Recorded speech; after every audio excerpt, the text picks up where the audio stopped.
Hello, everyone. Thank you for joining. So excited. We are in week one, obviously, but we're going to be talking about week two to come with Autumn, and Autumn's going to be giving us some education today on week one. You would have gotten resources via email Sunday morning. So hopefully all of you got those. If you didn't, then let us know in the groups on the app.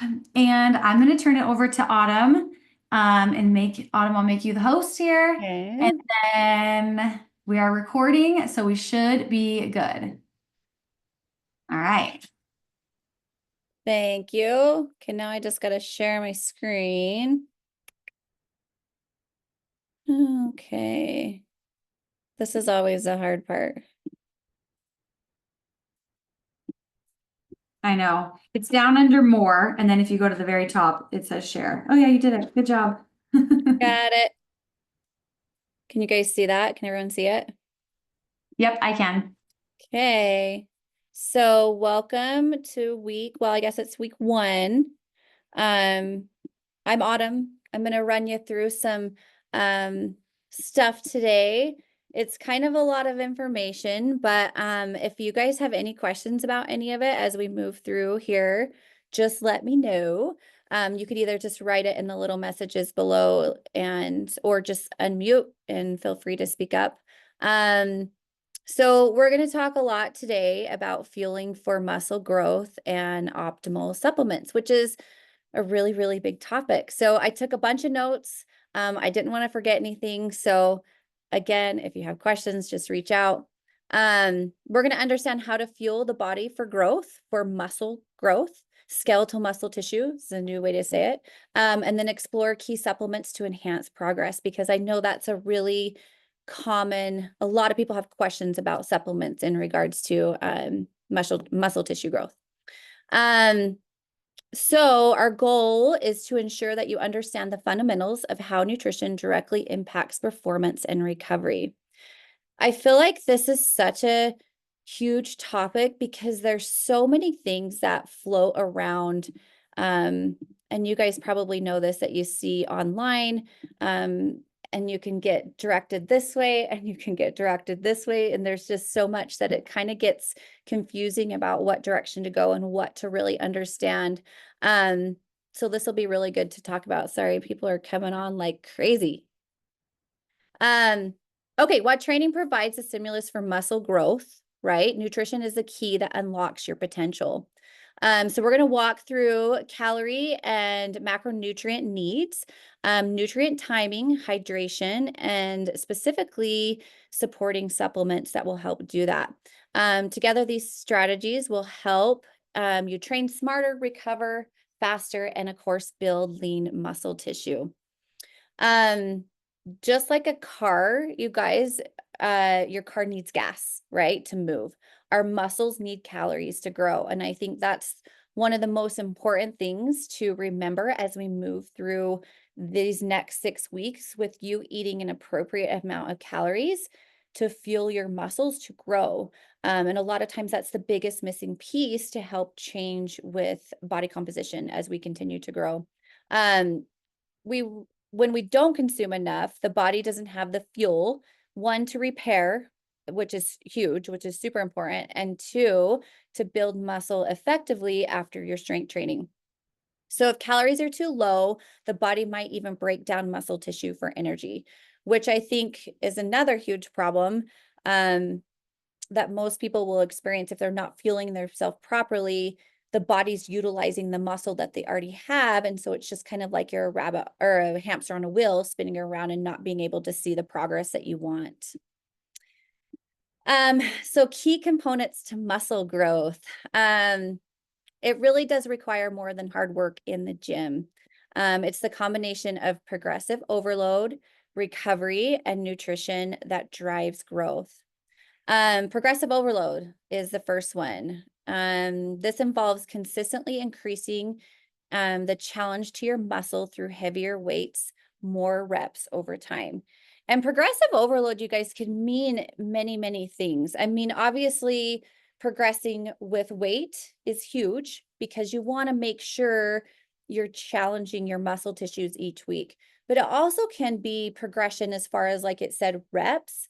It could be progression as far as adding a tempo to your reps. Sometimes if I'm in the gym and I hit a heavy load last week, my legs aren't fully recovered, I'm just not feeling it. I'll add a little bit of a tempo to my lift, whether if I'm back squatting or doing RDLs, and that still gives you a little bit more progression than you had the week before. So progression can mean a lot of things. Recovery, including rest and sleep, is when the actual muscle repair and growth occur. So stress will fit into recovery, progression for sure. When the body is under chronic stress, it will have lots of hormonal influences. So have you guys ever noticed, have you ever tracked or paid attention to how your body feels incondescent with your cycle? So sometimes we feel really blah during our ovulation period. Sometimes we feel really good. You know, during the follicular phase, we feel great. During ovulation, we don't feel so great. So there's definitely a strategic way that your body will respond a lot of the times hormonally when you're lifting. So when you do have that chronic stress, it really just hinders the hormones, which will help, you know, which in reverse will hinder muscle tissue growth.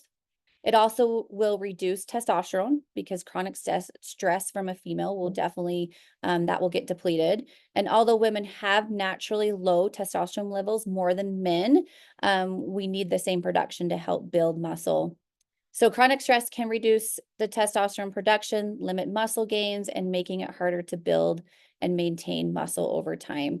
So if you're going through, and I notice this a lot of times with one-on-one coaching, if you're going through a phase, you know, we all have those seasons where family issues are coming up, work issues are coming up. We're not getting a lot of sleep. We're super, super stressed. That's really tasking on your body.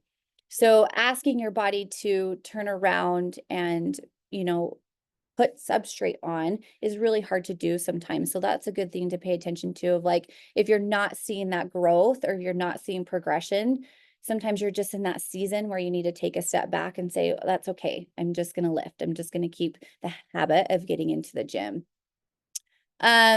Also stress will increase fat storage, right? Elevated cortisol levels from prolonged stress encourage the body to store fat, particularly around the abdominal section for our females. This not only affects body composition, but also reduces muscle definition, which will mask gains from strength training. Impaired recovery, high stress levels can disrupt sleep, and we all know that.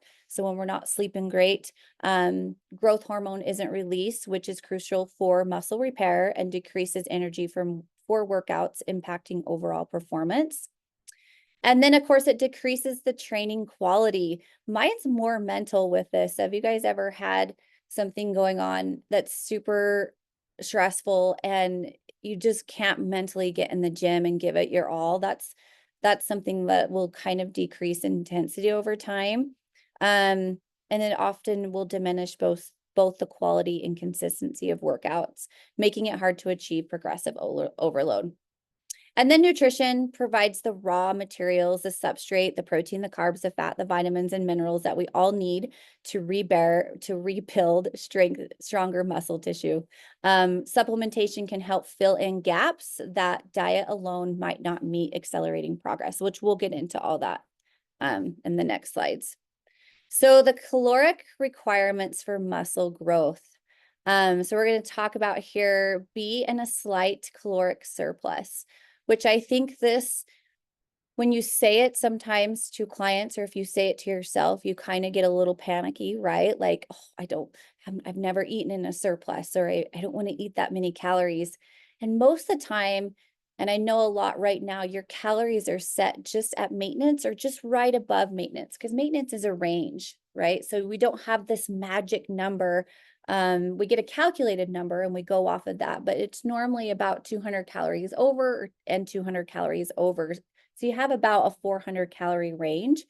And we like to push, or I like to push at maintenance and just a little bit more, just to give yourself a little bit more fuel. So I always tell my clients, you're not eating a lot of food. You're just eating enough food to help build. And then we'll talk about calculating TDE and increase intake accordingly, so you're confident in that. And you really do want to push for a gain of 0.5 to 1 pound per muscle per week. And you really, that's going to go in and out. I mean, you won't see this consistent increase, the same as when you're in a fat loss phase. You won't constantly see this straight line straight down. You'll always be jumping up and down, but you want to make sure you're maintaining or going up on the scale, so that can tell you muscle mass is being put on your frame. And it'll tell you that you're eating enough for that. So that's like a big piece of the puzzle. So you do need to eat in a slight caloric surplus, meaning you consume more calories than you burn. So you're going to start with calculating your TDE, which we've already done for you, which is the calories you burn daily, including exercise, and increase that by 5 to 10%. And this range will help you gain muscle and minimize fat gain. So a lot of times with clients that are coming in and we're wanting this big body composition change, you really have to have the conversation with yourself of, okay, one, I'm not eating a lot, I'm eating enough, and that you're just going to have to trust the process a little bit, because I'm sure maybe you guys have already started in this week and you're feeling like, oh my gosh, this kind of seems like a lot of food. So you kind of just have to step back and give yourself some time in this phase, and you'll be amazed at the end of this of how your body will change by giving it enough fuel. So you do want to aim for a half to a pound per week, which is ideal. And the number might be a little higher starting off. So if you guys have noticed coming in, it's Tuesday. So we've had, if you're eating through the weekend and it's Monday or Tuesday, the scale might be up a little bit. And that's really, really normal. So what's going to happen again, like I said, it's going to come back down and then it's going to start slowly going up. So you look at the trends across time. Just with eating more food than you were last week or 2 weeks ago will bump the scale up a little bit more. Glycogen stores get refilled. And then it's just a really common thing. So I don't want you guys to get on this scale and kind of have this panic attack like, oh my gosh, I'm gaining body fat, because it's really just your body's response to just that little bit more food that's coming in. So the breakdown is important for growth. So you want to have enough protein. That's a given, right? A lot of you coming in have probably haven't experienced this consistent amount of protein, but you want to make sure you're giving yourself those amino acids to help build. So you want about 0.8 to 1 gram per pound of body weight, which you guys are probably around a pound right now. I'm a big fan of high quality protein sources. So we'll get into supplementing in a minute, but I'm a huge fan of just lean sources: chicken, fish, eggs, Greek yogurt. Plant-based is great.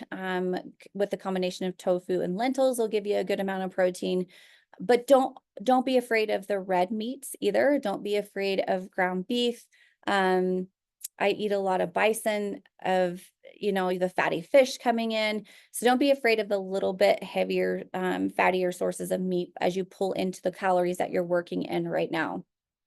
And then every 3 or 4 hours, you want to make sure you're consuming protein. Okay. This aligns with your body's natural rhythm of growing muscle with recovery and support. And that might mean having protein, obviously, at each meal. And I like to personally aim for about 30 to 40 grams per meal to meet with the daily caloric intake. As you guys come into tracking, if you haven't tracked in a long time, or if you're kind of new to tracking, it's easiest if you only do this for protein too, to make sure you're getting enough. Make sure you're looking ahead at your day and saying, okay, I'm going to have to eat this at this meal. I'm going to have to eat this at lunch. I'm going to have to eat this at dinner. So then you don't get to the end of the day and you're like, holy crap, I have 70 grams of protein to meet. And if you don't eat 70 grams of protein. Just kind of reassess what your day will look like the next day and make those applications to make those changes into the next day. Carbs, carbohydrates, 40 to 50% of total calories, which might be a change for you guys as well. I love this percentage when I'm working to put muscle mass on in conjunction with protein. So this will provide energy and replenish glycogen stores, particularly around workouts. So if you just think of your carbohydrates as a tool for recovery. You can kind of bulldoze those carbs around your training session. If you can get a big bolus before you train, a big bolus after training, that's really going to help support those glycogen stores replenished, help build, help with recovery. So then you can roll into the next day, your next training session, and your body's a little bit more fueled properly for growth. This can include anything from whole grains. Fruits are awesome, especially pre-training. Bananas, berries, a little bit more simple carbohydrates will be great too. So you can look at English muffins, you can look at you can look at bagels. Those are going to be really good things to fuel prior leading into your training sessions because they're just a little bit easier on digestion. Carbs will also promote muscle glycogen replenishing, which we talked about, leading to improved performance and muscle growth. About 1 to 2 hours before your workout, aim for about 20 to 40 grams of carbs. That's what I'm saying, that big bolus in addition to your training. Fruit, rice cakes, small portion of oatmeal. This will provide energy for strong, intense workouts, and this will allow you to lift heavier and perform better. And if you're not used to eating, because this is a big question that I know a lot of people have. If you're going into a 5 a.m. lifting session, 5:30, 6 a.m. lifting session, and you're used to training fasted in a fasted state, I think that's great if you're feeling okay and that's something that you're used to. I would just recommend coming out of your training session with that recovery meal really high with your carbs, and then the meal after that a little higher too, because you're still bulldozing up to the top of your day. But if you've ever thought, gosh, I just don't feel great right now, if you start to find yourself hurrying through your workout in the morning because you're getting hungry, might be a good time to switch things up and try things a little differently. And that can mean adding honey to your coffee. That can mean having half of an English muffin. I have a half of an English muffin. It doesn't mean that I expect you guys to have the full amount right before your training when you're not used to it. But you might be surprised at how much better you'll feel, how much better you'll recover, and just your lifting in general will feel if you kind of switch things up if you're going into it at a fasted state. So let me know if you guys have any questions about that, because I know everybody always has questions with that. Oh, we might have one. How much higher in carbs? What would you recommend in grams? So it kind of depends on what your allowed carbohydrate source is for the day. Okay, so if you could take, like anywhere from 20 to 40 grams. Okay, and it just is going to depend on how you feel. So that'll be, depending on, like, say you're at 200 grams of carbohydrates, I would try to get at least 40 in before, 40 in after, and then kind of funnel out through the rest of the day. So hopefully that answered your question, Melissa. Okay, so post-workout carbs within an hour after training. I say an hour within 90 minutes, have a full meal, consume around 30 to 50 grams of fast digesting carbs. White rice is great. I always make a big thing of rice or potatoes, just so I can have it available to grab and go through the day. Bananas are fantastic because you can grab them, they're easy. And then you want to have that paired with a protein source. So this will replenish muscle glycogen stores and can improve recovery, allowing muscles to start rebuilding faster. Carbs at each meal to keep energy levels consistent. Spread your carbs across meals. Aim for 20 to 40 grams of complex carbs. This is when you can pull in your sweet potatoes, your vegetables, your whole grain options per meal to prevent energy dips and support recovery throughout the rest of the day, because your body's still recovering, you guys. You don't just stop recovering at the end of your training session. You'll consistently recover throughout the day, and most importantly, through your sleep. So you want to keep your carbohydrate sessions or your carbohydrate servings pretty spread even throughout the day. If you have a really high training session, you guys know the sessions that you go in, you push hard, you need a little bit more fuel, go ahead and add a bigger portion of carbohydrates just to see how you feel. It's kind of like trial and error with all this. So that can mean adjusting carb intake slightly lower on rest days to match energy levels, which you guys aren't doing right now because you have your set carbohydrates and your set protein.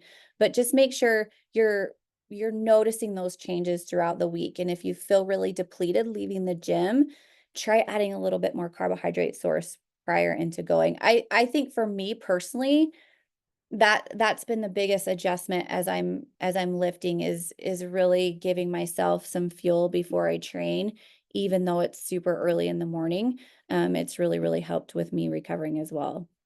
So fats 20 to 30% of total carbs. Pre-workout meal you want in small amounts. Okay. Fats are great for energy, but they digest pretty slow.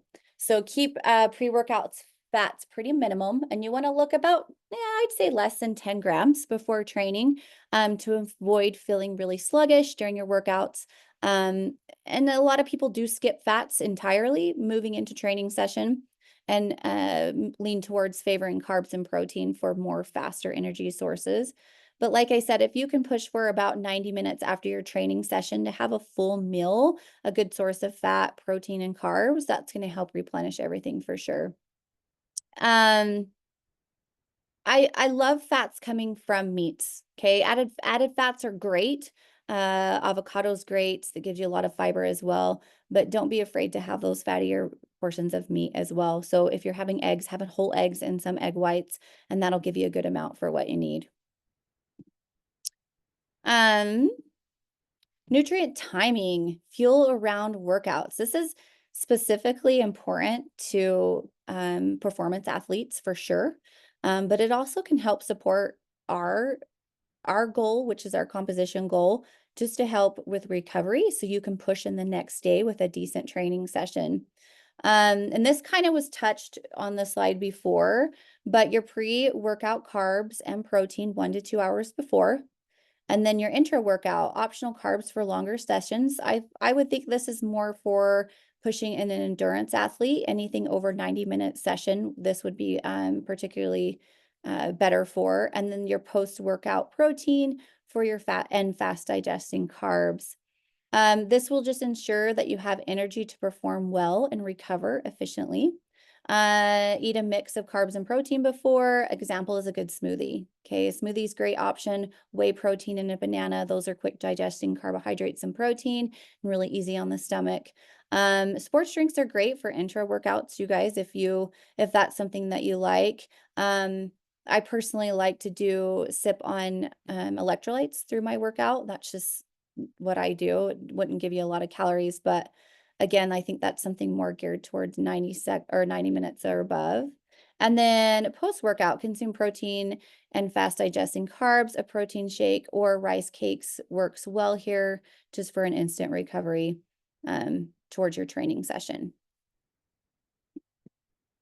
And then here we go into hydration and electrolytes. Everybody has a hydro jug, right? Or is it a Utah thing? It's like everywhere you go, there's a hydro jug.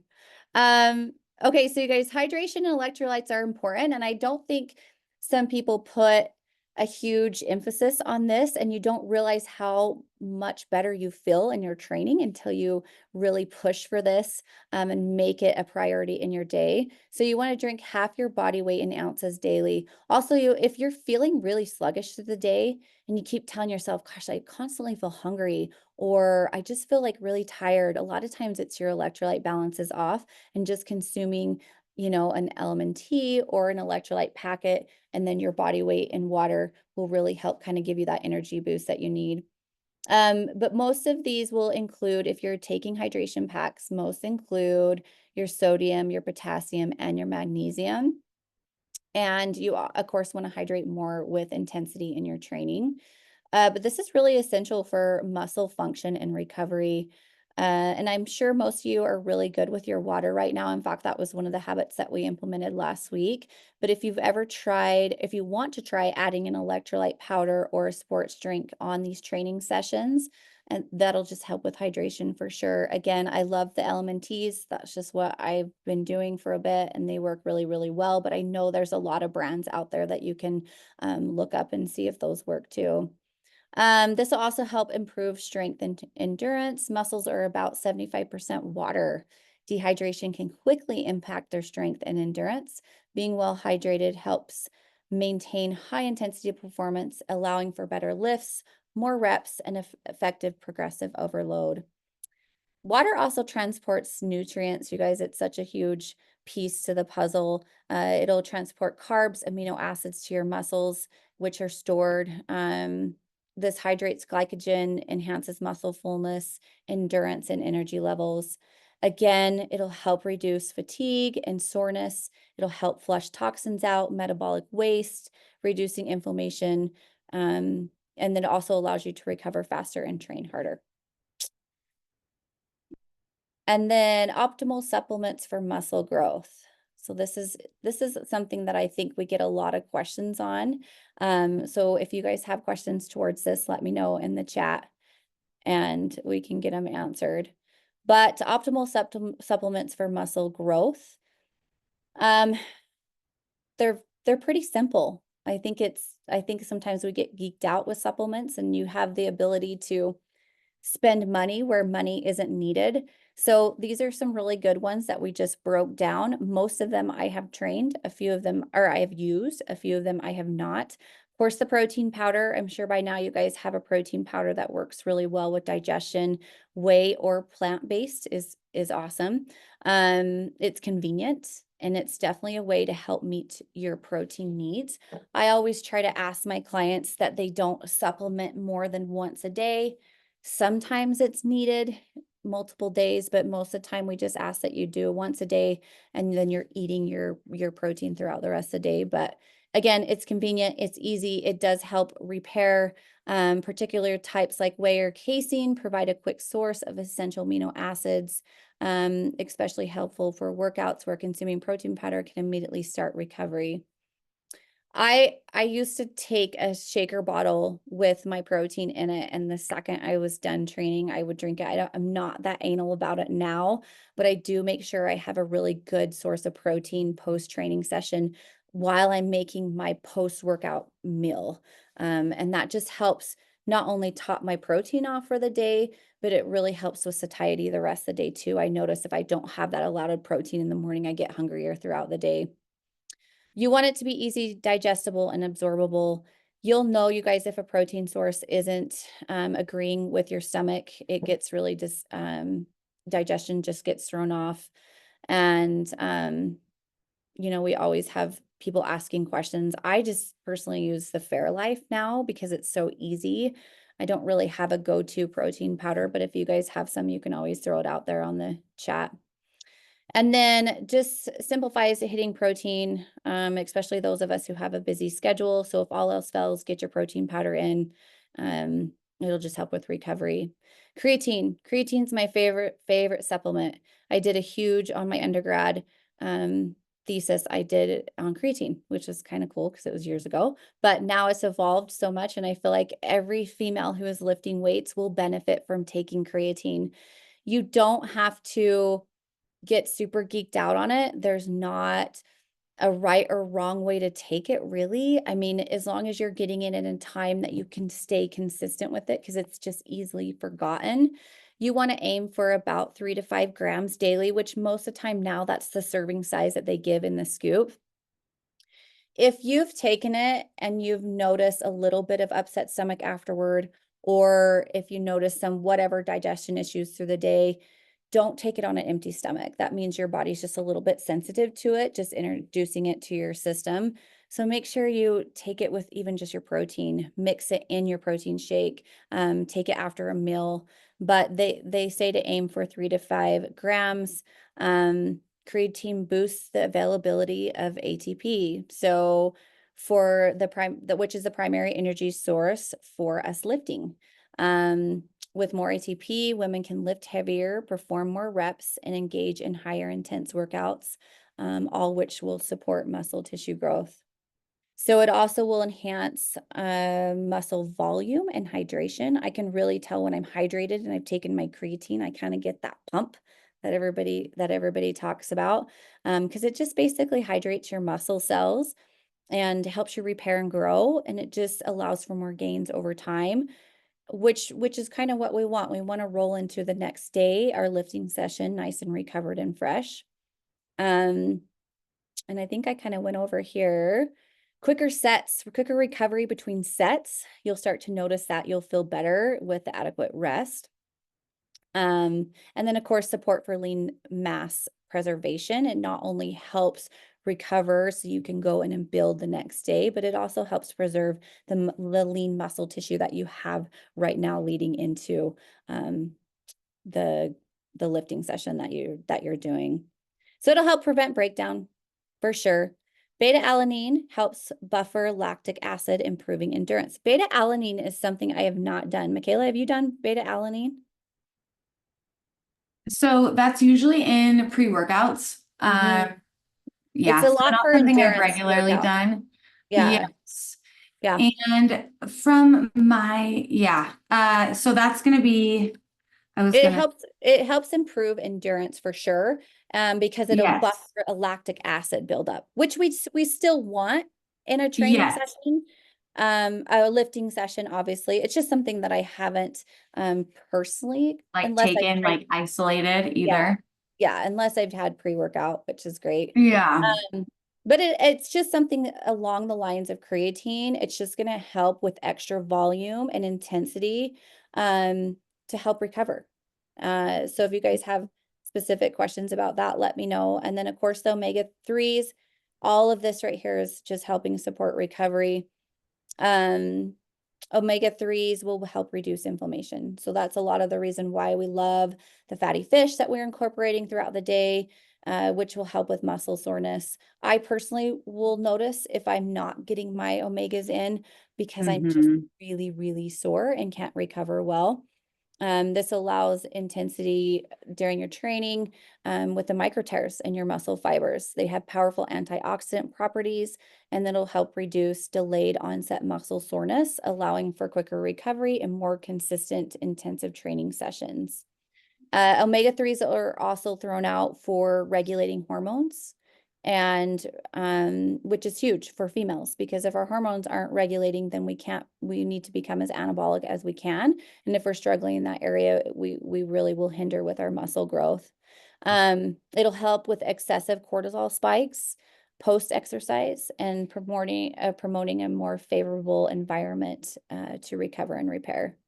And multivitamin, I think that's kind of simple. That kind of fills in the gaps of where we're not getting in nutritionally, which is always kind of good to do, to kind of throw in there. So these are kind of the basic um, sources that we like to promote, and they're simple and they're nothing crazy. There's no like magic supplement. I do have a lot of people who what can I take and what can I do? And it's just intensity and taking care of your body and watching recovery because recovery is huge. If we're not recovering, we're not building. So these are awesome supplements to add if you've never added those, just to help with recovery.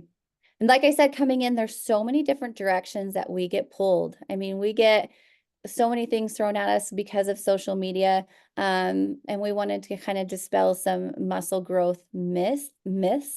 And some of these are kind of funny because they're even just saying them out loud are kind of funny. But we do want to eat protein. We want to have plenty of protein, but more protein doesn't necessarily mean more muscle. Um, I do have some clients who come in who just eat protein. And so like 80% of their calories are coming from protein, and it kind of has a tendency to really backfire on you. Um, so it won't be stored as muscle. So if you think I'm just going to overeat on protein, it doesn't have a reserve. It's just not going to be stored and pulled in when the body needs it. Um, they can't, 20 to 40 grams of protein per meal maximally stimulates muscle tissue growth. So it's really important to balance out your macros, like we went into with your carbs and fat, also play a huge role in muscle growth. And carbs will help replenish, the fats support hormones, and eating excessive protein at the expense of these things will hinder workouts, performance, recovery, and ultimately, in the long run, muscle tissue growth. So carbs make you fat, which we know is false, for sure. Carbs are essential for energy, and eating them in the right amount and using them for tools. It's kind of like having the tools of your habits. Carbohydrates are tools that you can use to help recover and build, and they definitely won't help have you gain body fat. So don't be afraid to add those carbs. I definitely think too, if you're apprehensive about adding some more carbs than what you're used to, use those carbs around your training. Just use them for fuel because the body will really use them for what they need. And I think you'll be surprised at how good you'll feel with those. And then supplements build muscle alone. I wish they did. That would be really fun. They won't. They're helpful tools. And you have to be consistent with them. You have to be consistent with your supplements, but you have to be consistent with your training. You not only have to be consistent with your training, but you have to be intentional with your training a lot of times, and you have to be consistent with your nutrition, and you have to be consistent with recovery. It doesn't have to be perfect, and you don't have to go into the gym each and every single day with this full throttle, 1,000% effort, because most days you're not going to feel like that. But you do need to get into the gym and make sure you have an intensity level that you can give it for that day in order for you to see progression. Those are really the foundation for recovery and for building muscle. So even though they can be a helpful tool, it does require a comprehensive approach, and you have to know where you're at with your weights, and you have to go off with how you're recovering and understand that if you're not building, kind of look back. And so you have all the knowledge of what you have been doing, and you know what you can tweak and what you can change to help change the direction of that. So those are kind of the three that are kind of floating around all the time. So let me know if you guys have any questions about those. And then tracking progress and adjustments. This is huge. I came from, I don't know, 10 years of competing in CrossFit. And even though I would keep track of things, it was kind of like I was kind of floating all over the place. I mean, I kept track of, yeah, my back squat of this session I did last week was here, but I never intentionally wrote down. And my husband the whole time, you need to make sure you're tracking your weights. You need to make sure you're tracking. And I'm like, I don't need to do that. But it makes the biggest difference. Even if you guys have a little I mean, I know in the app you can put your weights and you can look back on, but a lot of times if you have a little notebook and you can write down what your weights were or put it in your phone, that's what I have my girls at my gym do. This really helps with progression, because then you can take a look back and say, oh my gosh, last week I did 115. I'm going to try to start my second set at 115 so I can build a 125 for my last set. And it's just going to help you be aware of where you are. If you feel like I'll remember, you probably won't, because the odds are you got a million things going on, and remembering your lifts is the last thing on your mind. So track your weights. Okay, track your weights, track your reps, and track your strength gains. Because then if you're getting frustrated and you're like, gosh, my body composition is just not changing, like I feel like I'm not getting anywhere, but yet we can track your weights and we can track your strength gains. Well, yeah, you are getting stronger. You are gaining muscle because this X, Y, and Z is improving. So it's super important to keep that data, because that really, really helps. And you want to really monitor body composition every 4 to 6 weeks so you can make adjustments as you need. Sometimes, a lot of times with me, if I'm not making progression after 4 to 6 weeks, it's because my volume's too high. I'm training too much, and I have to back it off. I have to take my programming from 5 exercises to 3. I have to watch my recovery because I'm old. And so it just doesn't adapt well for me. And so I have to reassess that every 4 to 6 weeks. For me personally, I do photos, and that just is the best way for me to do it. So sample day. I had a million sample days, but this is just one sample day. Breakfast can be oats and protein powder berries. So then you can head into your day with a good source of carbs, good source of fiber, good source of protein. Snack Greek yogurt and nuts. Obviously, that's going to help satiation between breakfast and lunch. And then chicken and quinoa and veggies will give you a good source of fiber. The quinoa gives a great source of carbohydrates with some fiber as well. And then, of course, the chicken's giving you some protein. Going into your workout with a smoothie and banana. Post-workout is your protein shake, rice cakes, and then dinner. Always keep it a high quality protein source with some vegetables. That just keeps it really, really simple. And that's just, again, that's just a little bit of a sample day. So wrapping it up, muscle growth depends on proper nutrition, training, and recovery. Fueling your body with right macronutrients and supplements will help unlock that potential. I love, love maintenance calories. I love lifestyle calories, whatever you want to call them, because I feel like that creates a level of consistency with my clients that I have seen. And consistency is key. It also will give you a lot of confidence in tracking, and it'll give you a lot of confidence in hitting your numbers and watching your body change, and it'll prevent you from feeling restricted and kind of afraid of that tracking process that a lot of us get worried about going into. So I love it. I'm excited for you guys to implement this. I'm excited for us to get down the road and for you guys to notice changes in your body so you can be like, oh, I can't believe at one point I was eating 1,600 calories and now I'm eating 1,900 and my body's actually changing. That's the funnest part for me of being a coach. And I'm really, really excited for you guys to see these gains that will come. So awesome, awesome stuff. Lots of information, I know, but I'm here for questions. Do you guys have any questions? Throw them out in the group. I don't know if I can see them. Oh, yeah, I can. Do you guys have any questions? I only had one from Melissa about the carbohydrates. Do you guys have any questions that you need leading into the week? And you guys know too, you can always reach out on the app and ask questions throughout the week because those are really, that's in the messages part, but we can go on. So if you have questions, let me know. So week 2 habits, sleep. We're going to focus on sleep. I get a lot of people who ask about sleep because there's only so much at some point we can dictate, right? I mean, some of us got little kids. I personally have worse. I have teenagers that I have to sit up for, which really have been hindering my sleep as well. But it's important to, yes, aim for 7 to 9 hours of sleep, but there's 3 factors. Consistency is huge, quality of sleep and quantity of sleep. And if I can control my consistency of my sleep, and what I mean by that is if I can get in bed at the same time every night, even though I'm not going to sleep, if I can get into bed and if I can wake up around the same time every day, I still feel like I'm getting a good amount of sleep, whether I'm asleep or not. But that's something to address as well, because I know this gets really frustrating for some people. Like, there's no way I'm going to be able to sleep 9 hours. But on the days that you can, definitely push for more sleep than not. And I think that's just important to go off of as you move forward, because sleep is when we recover, especially my females. So really push for that this week. And of course, let us know if you have any questions about that. I think I had a question in here. Consecutive or can be broken up during the day? That's a really good question.